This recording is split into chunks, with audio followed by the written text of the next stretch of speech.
Bonjour. Alors après la présentation du numéro 6 avec de grosses bébêtes tyrannides, voici un numéro 7 de la collection Hachette Collection Warhammer 40 000 Combat Patrol. Le numéro 7 contient normalement la première partie de 10 Termagants. Là aussi je suis désolé, je ne sais pas comment ça se prononce. Et c'est des petites bébêtes, j'allais dire basiques, et ça m'a l'air fort sympathique.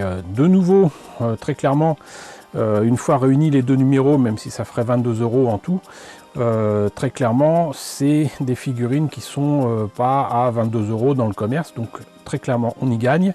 En plus, je sais pas si je dois le dire, mais dans ce numéro 7, il y a une règle qui doit être utilisée très certainement pour le jeu.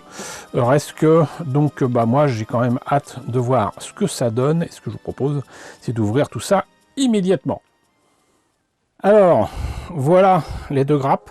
Au passage, je note que c'était déjà bel et bien lié, c'est-à-dire que c'est vraiment, comment dirais-je, le même morceau qui a été coupé en deux, pour je ne sais quelle raison, certainement pour rentrer dans le petit sachet, et surtout, ce sont des figurines assez récentes, puisque comme vous le voyez, ici, on voit nettement que ça date de 2023, et comme d'habitude, j'ai envie de dire que ça se voit, par rapport à de vieux tyrannides que j'ai dans comment dirais-je, dans mes boîtes Arabio et compagnie, qui sont pas de première fraîcheur.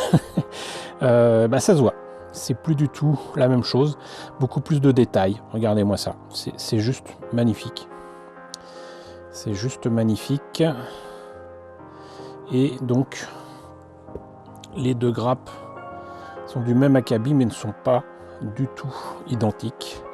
Et j'ai checké sur le net là tout à l'heure, et le fait est que j'ai vu une boîte, c'est quand même proposé en boutique à un petit peu plus de 30 €. C'est très variable selon les sites où c'est indiqué, mais donc on est quand même très largement au-dessus des 22 € que ça nous coûtera pour les numéros 7 et 8.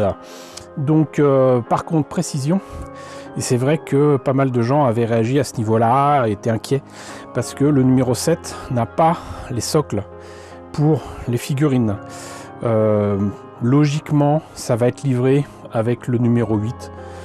Ça me semble, comment dirais-je, évident. Maintenant, comme de toute façon, il n'y a rien d'évident dans ce monde, on verra avec la présentation du numéro 8 si effectivement c'est bel et bien le cas.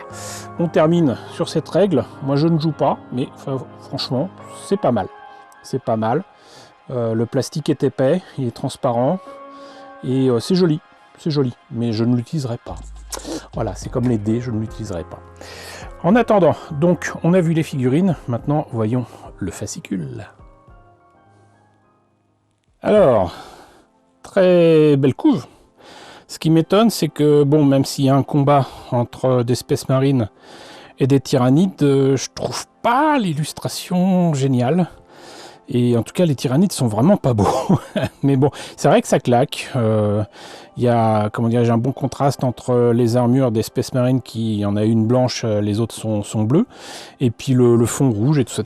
Moi, ça me fait plus penser à Doom, quelque part. Mais bon, c'est peut-être que moi. Et sinon, donc, on voit bel et bien, là, ici, les 10 Termagants, et il précise qu'il y a une nuée de voraces aussi, et les petits voraces sont là.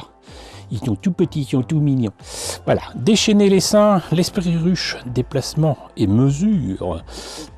Hop là. Donc, qu'est-ce qui nous annonce dans l'édito?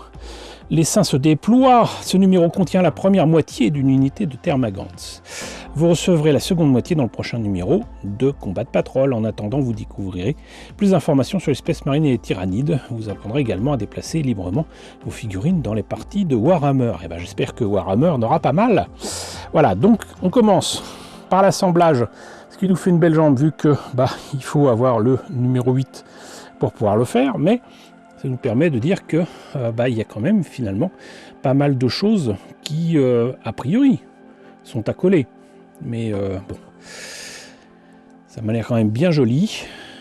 Vérifiez soigneusement les numéros des pièces avant de les couper, ce qui est tout à fait sain comme conseil.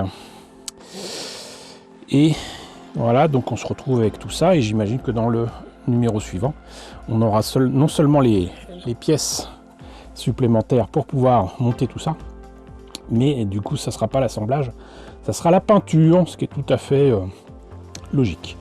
Les anges de la mort, la destruction de nos ennemis nous apporte le salut. Plus j'en apprends sur ces trucs-là, franchement, moi je les trouve sympathiques. Mais bon. Les Space Marines sont plus que des guerriers, symboles de puissance de l'Imperium. Ils sont vénérés et craints dans le fief de l'Empereur, comme l'incarnation d'un châtiment sacré. Super. Là, frappe fulgurante avec une photo de figurine quand même assez bien foutue. Armes combinées, malgré toute leur puissance, les Space Marines sont encore plus forts lorsqu'ils opèrent de concert avec d'autres branches de l'armée impériale. Les bataillons de l'Astra Militarum supportent le poids des combats en première ligne, tandis que les grandes légions Skitari de l'Adeptus Mechanicus manient des merveilles technologiques capables de détruire les pires ennemis. Quant aux sœurs de bataille de l'Adeptas Sororitas, elles inspirent tout le monde par leur foi indomptable. L'esprit ruche. L'esprit ruche dépasse l'entendement humain, tant mieux. Personne ne connaît sa taille ou ce qu'il veut. Oh bah alors, hop, c'est ce qu'on retrouve dans Star Trek avec les Borg, mais moi je penserais plutôt en fait à ce film que j'aime beaucoup, qui est Edge of Tomorrow, avec Tom Cruise, où il y a effectivement un esprit ruche avec des créatures qui même, comment dirais-je, apprennent dans des boucles temporelles. Une présence inconcevable, assaut coordonné, là encore, de très belles figurines, de très belles photos. Organisme synapse, d'accord, c'est-à-dire qu'en gros, toutes ces bébêtes représentent des synapses et des neurones de l'esprit ruche. Les organismes synapses transmettent la volonté de l'esprit ruche, d'accord, à travers les seins des zoanthropes aux primates tyrannides en passant par les tyrans des ruches. Les créatures synapses sont partout où ces xénos attaquent. Leur présence, même les bioformes les plus simples se battent avec une férocité impitoyable. Ok.